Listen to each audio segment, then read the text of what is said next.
What's unfolding around Katt Williams, Gena Tew, and the allegations now tying Diddy to one of the most disturbing health stories to come out of celebrity culture in recent years is something a lot of people are only just starting to piece together. This video breaks down everything that's been reported, who said what, and why the names being thrown around keep leading back to the same place. March 2022 is when this story first broke into public view, and the way it came out was Gena Tew posting a TikTok that nobody was ready for. So y'all know I've come to terms that I don't know who gave me AIDS or HIV, right? So today I got a message about an interview that I should watch. And this interview happened to include a celebrity man this man has been with me and everybody else doing the same thing with everybody else. And I think it's about time I get it off my chest so that I feel better. The truth about why I've been in the hospital. Unfortunately, your girl contracted AIDS. And for anyone saying that a pill should take care of everything, it doesn't. I've been through hell, and I'm still going through hell. What the public didn't fully grasp at that moment was how long her body had already been carrying the virus. Her doctors placed the timeline at roughly 8 to 10 years, based on the level of internal damage they found, which meant she had been infected well before anyone around her knew. Fevers, severe weight loss, extreme weakness, and fainting episodes had been dragging her down for a long time before a correct diagnosis ever came. And what made it worse was that the medical system kept getting it wrong. Cervical cancer, lesions, and other misdiagnoses kept stacking up until one doctor finally caught what was actually happening. By that point, her weight had collapsed to 65 pounds, muscle atrophy had taken her legs, and she had lost sight in one of her eyes. Her doctors have stated that waiting any longer to get the right treatment would have cost her her life. Nobody who heard that story forgot it, and that's exactly why people leaned in when she started hinting at who she thought put her there. The shift came in 2023, when Gena went further than she had before. She revealed that she'd become confident the person who transmitted HIV to her was a specific celebrity man. So y'all know I've come to terms that I don't know who gave me AIDS or HIV, right? So today I got a message about an interview that I should watch. And this interview happened to include a celebrity man that I was sexually with for a few years, and I actually had feelings for this person. And let's just say this interview put a very bad light on this person. And I've dealt with cops over this person due to sex conduct stuff that I thought was no big deal, so I brushed it off. But the fact that it's coming back to my face and they're telling me stuff about STDs and all this mess, and this man has been with me and everybody else doing the same thing with everybody else, and I don't know how to just brush it off anymore, because it's like, what if, what if this is the person who did this to me and he's living his best life? But hey, you can't have assumptions because it just makes an ass out of you and me. That's what they say. I'll never know, right? But I just don't like seeing stuff like that. I wake up and it ruins my whole day because I'm like, I don't think about this stuff for that reason, because I don't want to even, I can't do anything about it. I have it now. I'm half blind from it. I'm dealing with it.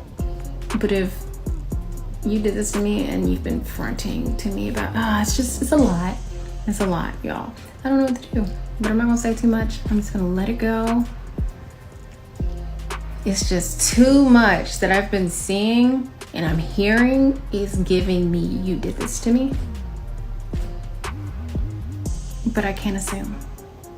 And I'm gonna leave it there, because it is what it is. Can't do anything about it, can you? Nope. No name came with that statement, and she was clear that she wasn't prepared to put one out publicly without proof, adding that legal steps were already in motion. But the picture she painted was specific enough that people started cross-referencing on their own, and what they landed on kept pointing in the same direction. One detail that kept coming up was a line this man reportedly used on Gena consistently to get around using protection. He would tell her, he got tested as often as someone in the adult film industry, framing it as a reason condoms weren't needed. What made that detail land harder was a second woman who reached out to Gena independently, confirming that this same man had used that exact phrase on her too. There are reports claiming that he gave you chlamydia? Yes, he was my only sexual partner, and I was a virgin, so who could have given it to me? A ghost? Yeah. And I literally told him that too. I was like, so who gave it to me? A ghost? At the beginning, I had denied that he gave it to me to him because I was so afraid of how he reacted every time before that when I would bring up ST. Diplo's name entered the picture through a TikToker named Shelly Augusti, who posted a video after recognizing Gena Tew from content that had gone viral. Across this girl's story, and she came forward about being diagnosed with AIDS. Now, to my dismay, I also recognized that this is the same girl who Diplo sent me a video of. You could imagine the horror that went through my mind and my body when I realized that this was the same girl who not only do I have a video of her having unprotected sex with Diplo, but I also had unprotected sex with Diplo.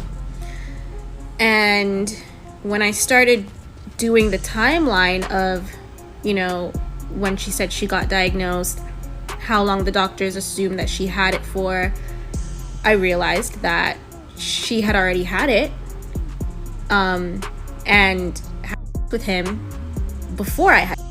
Augusti explained that Diplo himself had once shown her a private recording featuring both him and Gena engaging in unprotected sex, and realizing that the woman in that video had since been diagnosed with AIDS sent her into a spiral. The reason it hit so hard personally was that Augusti had also been with Diplo without protection around that same window of time.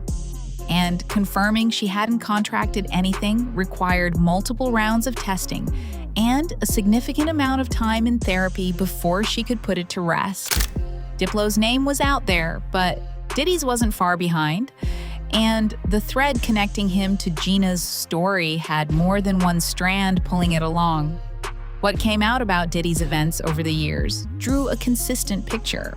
Multiple cities running simultaneously, New York and Los Angeles and Vegas and Miami, all reportedly part of the rotation, high-profile people in attendance, substances flowing, and by almost every account that surfaced, protection was not part of the equation. Cassie's own statements included claims that she dealt with STIs during that period, and observers of the legal proceedings noted that while bulk purchases of baby oil generated a lot of discussion, condoms barely came up at all. Gena had disclosed that she was homeless at one point during her time in New York, and once that detail surfaced alongside everything else that's been revealed about how vulnerable people were allegedly brought into Diddy's orbit, the connection people were drawing started feeling less like speculation.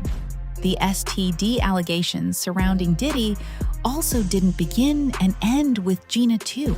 A leaked email tied to a publisher reportedly working on a tell-all referenced Diddy, giving Usher an STD, and the Usher thread had its own paper trail. Back in 2017, a woman sued Usher for transmitting herpes to her, claiming he had been diagnosed in 2009 and never disclosed it. In her account, she had come across reports linking his diagnosis back to Diddy, which led her to get tested, and the test came back positive. Separate from that, a man suing Diddy as John Doe alleged that an after-party in Valverde in late 2014, hosted by Diddy, was where his life changed. A music industry intern at the time, he claimed that after 2 or 3 drinks, he became disoriented, blacked out, and woke up having been violated by someone he identified as Diddy. Early STD panels came back negative, but months later, a test confirmed he had contracted HIV. 3 separate people, 3 separate allegations, and the name in the middle of all of them stays the same. Katt Williams has been circling this story from the outside for years, and nothing about that has been subtle. Club Shay Shay is where a lot of people first heard him get specific, and a GQ interview followed where he called Diddy a demon and told the writer, "I know demons are powerful, but I also know why they're powerful. There's cold spiritual warfare going on out here." At industry events, Williams has described his own presence as that of an observer, someone watching who's in the room and what the room is offering, not participating in it. And this is where it gets significant. Sources speaking from behind the scenes have alleged that Williams has been privately pointing to Diddy as the person responsible for what happened to Gena Tew. The weight behind that claim comes from something Katt discussed publicly, which is that Diddy reportedly offered him $50 million to get involved in those same events, and that he turned the offer down not once, but 4 times. The way Williams put it himself, "I've had to turn down $50 million 4 times. 4 times just to protect my integrity? Because P. Diddy be wanting to party and you gotta tell him no." Someone who received that offer repeatedly isn't speaking from secondhand information. That's someone who claims to know firsthand what was being offered, who was running those events, and what participation looked like from the inside. The private allegations attributed to him carry a different kind of context because of it. To be straight about where things actually stand, Gena Tew has not publicly confirmed Diddy as the person who infected her, and she has been consistent about wanting documented proof before she attaches a name publicly, with legal action still reportedly in motion on her end. Katt Williams has not delivered a direct, on-camera statement naming Diddy in connection to Gena's case by name.